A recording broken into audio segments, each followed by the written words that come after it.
Shalom sahabat aku dan dia. Puji Tuhan, dalam kesempatan yang berbahagia ini, saya Anis Priambodo dapat menjumpai Anda untuk 15 menit ke depan. Hari ini saya mengajak Anda untuk belajar tentang hidup kudus mempunyai kasih. Kiranya berkat dari Tuhan Yesus Kristus selalu menaungi Anda dan selamat mendengarkan.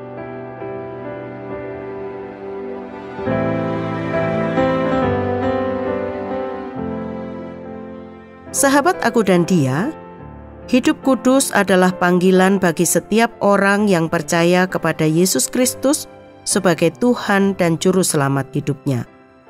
Panggilan untuk hidup kudus itu mencakup seluruh keberadaan kita, baik pribadi kita, keluarga, pekerjaan, maupun pelayanan kita.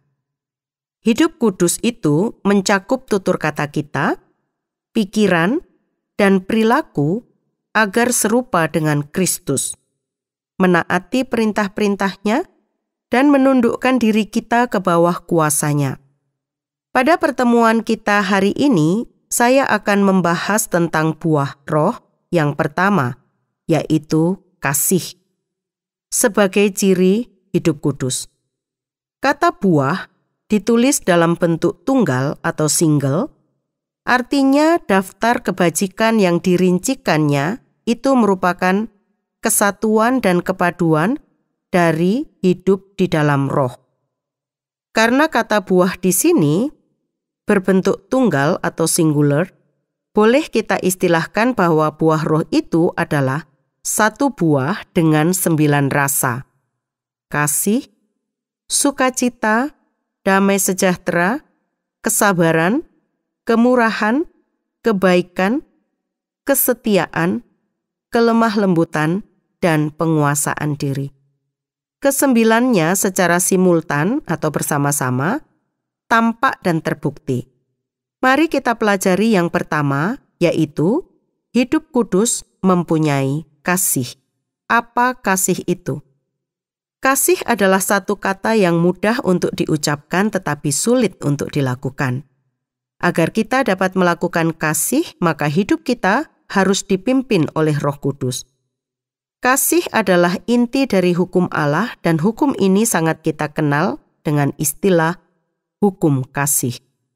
Kasihilah Tuhan Allahmu dengan segenap hatimu, dan dengan segenap jiwamu, dan dengan segenap akal budimu. Itulah hukum yang terutama dan yang pertama. Dan hukum yang kedua yang sama dengan itu ialah, kasihilah sesamamu manusia seperti dirimu sendiri. Matius 22 ayat 37-39. Hukum yang tertulis ini harus kita lakukan sebagai bentuk memenuhi tanggung jawab kita kepada Allah dan sesama. Dan hukum kasih ini merupakan rangkuman dari seluruh hukum Taurat dan kitab para nabi. Matius 22 ayat 40. Pada kedua hukum inilah tergantung seluruh hukum Taurat dan kitab para nabi. Kasih dapat dikatakan sebagai dasar kita melakukan segala sesuatu dalam kehidupan kekristenan kita. Sebagaimana Rasul Paulus ungkapkan dalam Kolose pasal 3 ayat 14. Dan di atas semuanya itu, kenakanlah kasih sebagai pengikat yang mempersatukan dan menyempurnakan. Kasih adalah ungkapan perasaan kita kepada Tuhan atau sesama yang ditunjukkan melalui tindakan. Sebelum jauh membahas kasih, mari saya mengajak Anda untuk mengenal beberapa istilah kasih dalam bahasa Ibrani dan Yunani. Kasih atau cinta adalah terjemahan kata Ibrani ahav, dari kata ahavah atau ha-ahavah. Kata ini amat luas pemakaiannya dan merupakan kata umum dengan beragam makna sesuai kadarnya. Kasih dalam Perjanjian Lama, apakah yang insani atau yang ilahi, adalah ungkapan yang paling dalam dari kepribadian sekaligus kehubungan pribadi yang paling akrab dan dekat. Pada dasarnya, itu merupakan kekuatan dari dalam yang mendorong untuk melakukan suatu tindakan yang mendatangkan kegembiraan. memperoleh objek untuk membangkitkan hasrat atau kebaikan orang yang dikasihi, dan ketaatan yang tulus. Kata paling umum untuk semua bentuk kasih dalam Perjanjian Baru adalah agapao, kata kerja, atau agape, kata benda. Kata ini jarang dipakai di dalam bahasa Yunani klasik. Dalam pemunculannya yang begitu sedikit, kata ini berarti kasih yang paling tinggi dan paling mulia, yang melihat suatu nilai tak terbatas pada objek kasihnya. Kata Yunani eros dalam bahasa Inggris love atau desire, cinta atau keinginan, tidak pernah digunakan di dalam Perjanjian Baru. Juga kata storge. Familial love refers to natural. Cinta keluarga mengacu pada kasih sayang alami atau naluriah. Juga tidak pernah digunakan di dalam Perjanjian Baru. Perjanjian Baru hanya menggunakan dua varian, agapao, kata benda agape, dan phileo, kata benda philea. Kedua kata, agapao dan phileo, ini sebenarnya sinonim. Penggunaannya dalam Perjanjian Baru tidak langsung berasal dari bahasa Yunani klasik, tapi lebih cenderung dari Septuaginta atau LXX, yang menerjemahkan 95% kasih dalam bahasa Ibrani dengan kata itu, dan menggunakan untuk menggambarkan kasih Allah kepada manusia, kasih manusia kepada Allah, dan kasih manusia kepada sesamanya. Keagungan yang dikandung kata itu dalam Perjanjian Baru dilatar belakangi penggunaannya sebagai alat penyataan Perjanjian Lama. Kata itu dipenuhi makna sesuai yang terkandung dalam Perjanjian Lama. Phileo adalah pilihan lain sebagai ganti agapao. Kata ini digunakan untuk menggambarkan kasih yang akrab, Yohanes 11 ayat 3 dan 36, kemudian Wahyu 3 ayat 19. Dan kesukaan untuk melakukan hal-hal yang menggembirakan, Matius 6 ayat 5. Walaupun pemakaian kedua kata ini sering tumpang tindih, dikutip dari artikel Kasih, studi kata oleh Ibu Rita Wahyu di Sarapan Pagi Biblika. Kasih agape, kasih yang tidak bertujuan untuk mencari kepentingan diri sendiri, melainkan kebaikan bagi orang lain. Kasih itu sebenarnya cakupannya luas sekali, dengan mengacu pada 1 Korintus 13 ayat 4-8. Akan kita dapatkan hal-hal yang berkaitan dengan kasih yang perinciannya sebagai berikut.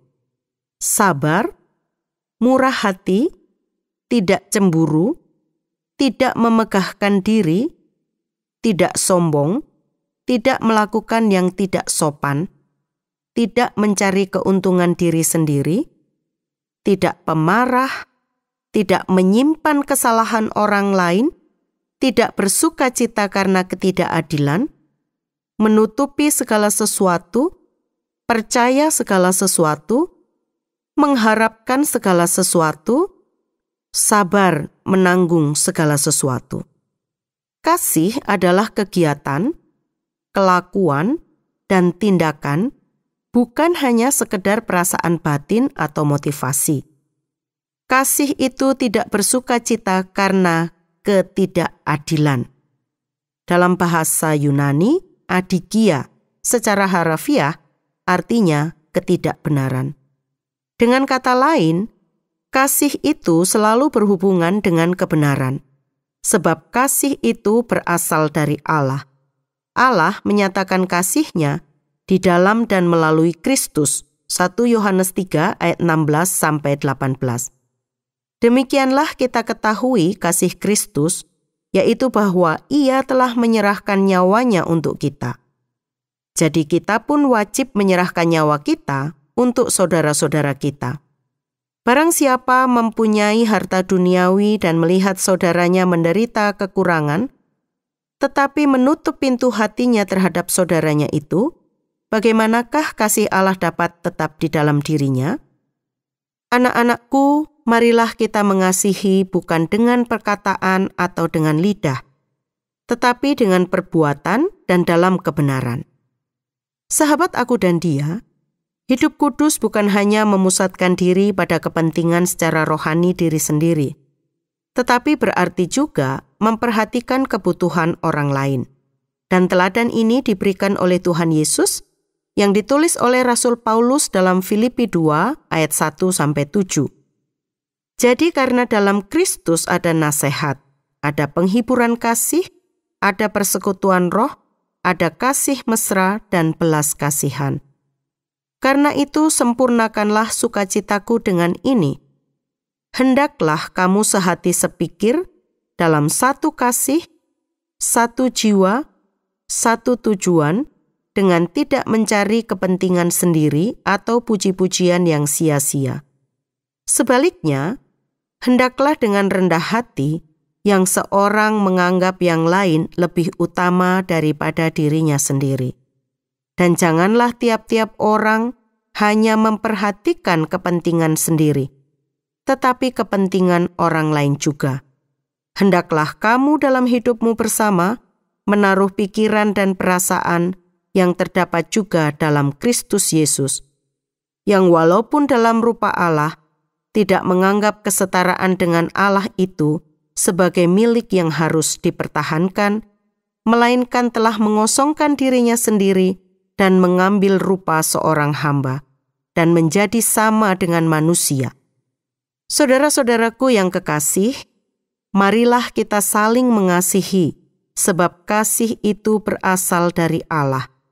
Dan setiap orang yang mengasihi lahir dari Allah dan mengenal Allah. Barang siapa tidak mengasihi, ia tidak mengenal Allah, sebab Allah adalah kasih. Dalam hal inilah kasih Allah dinyatakan di tengah-tengah kita, yaitu bahwa Allah telah mengutus anaknya yang tunggal ke dalam dunia, supaya kita hidup olehnya. Inilah kasih itu, bukan kita yang mengasihi Allah, tetapi Allah yang telah mengasihi kita dan yang telah mengutus anaknya sebagai pendamaian bagi dosa-dosa kita. Saudara-saudaraku yang kekasih, jikalau Allah sedemikian mengasihi kita, maka haruslah kita juga saling mengasihi. Tidak ada seorang pun yang pernah melihat Allah. Jika kita saling mengasihi, Allah tetap di dalam kita dan kasih-Nya sempurna di dalam kita. 1 Yohanes 4 ayat 7-12. Sahabat, kita dapat mengasihi oleh karena Allah sudah lebih dahulu mengasihi kita. Di dalam dan melalui Tuhan Yesus Kristus, dan firman Tuhan pada hari ini sangat jelas menunjukkan kepada kita bahwa hidup kudus itu ditunjukkan dengan mempunyai kasih kepada Allah dan kepada sesama. Roh Kudus yang akan memampukan kita untuk mempunyai kasih.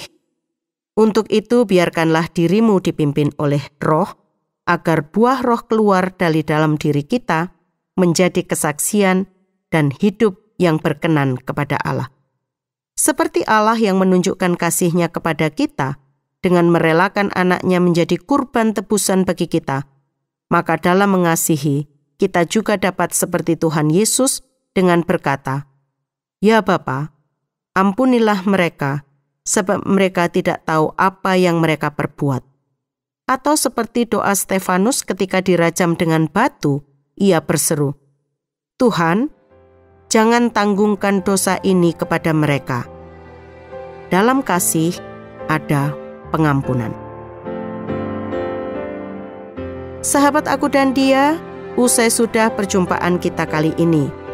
Bila Anda ingin membagikan kisah Anda atau Anda ingin memberi usul maupun pertanyaan, hubungi kami melalui SMS atau WA ke nomor 081 333 777 386.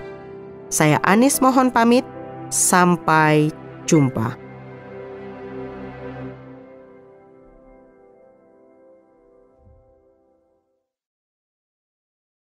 Terima kasih Anda sudah mengikuti program kami. Jika Anda diberkati, jangan lupa like, komen, dan share supaya Anda tidak ketinggalan setiap program terbaru kami. Jangan lupa juga untuk subscribe channelnya dan nyalakan loncengnya. Jika Anda ingin mendukung pelayanan kami, bisa melalui rekening kami berikut ini, atau menghubungi kami di sini.